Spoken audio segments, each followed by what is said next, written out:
Hi learners! This is Sir Bambi and welcome to my class. Sa video ito ay tuturuan ko kayo how to create a new document at syempre tuturuan ko rin kayo kung paano maghanap ng ready-made na resume template. And let's start. Kung i-open ko po yung Microsoft Word ko, ito po yung mukha ng 2019 Microsoft Word. So this is the home. Ito po yung home view.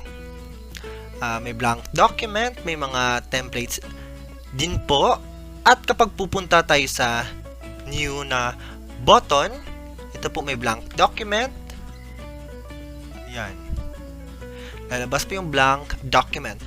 Kung gusto nyo pong magkaroon pa ng another blank document, just press Ctrl N. Ayun, mayroon na naman pong blank document. Balik po tayo doon.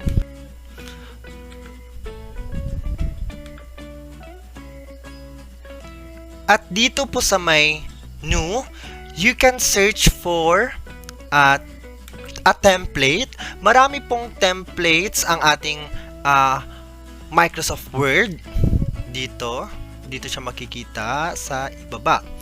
Pwede din po kayong mag-search, for example, resume. Ayan. Resume, and then, ayun. Naglo-loading pa po siya. Ang bagal ng internet namin dito. Yun, lumabas na po siya. Actually, ito yung mga ginagamit kong resume. Ginagamit ko na po yung ready-made ng office.com. Ito po siya. For example, i-click natin to.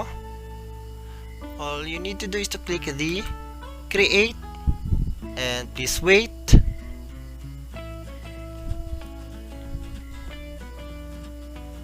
Ayan po. Ang ginagawa ko na lang ay change ko yung picture. Kailangan pong i-edit talaga yung mga content dito. Pwede rin po kayong pumili pa ng iba.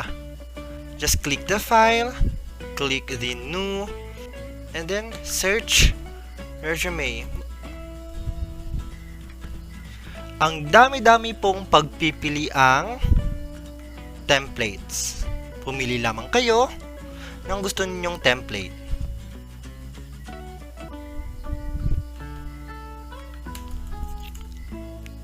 Aside sa resume, meron po tayong ready-made na template sa calendar.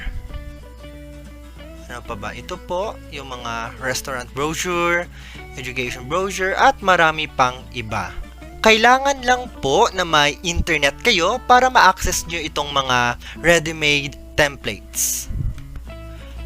And class, that ends our tutorial for this day. Don't forget to subscribe to join my class, like this video for your attendance, and hit the notification bell para updated ka sa mga video tutorials ko. This is Sir Bambi, and you may now evaporate. See you!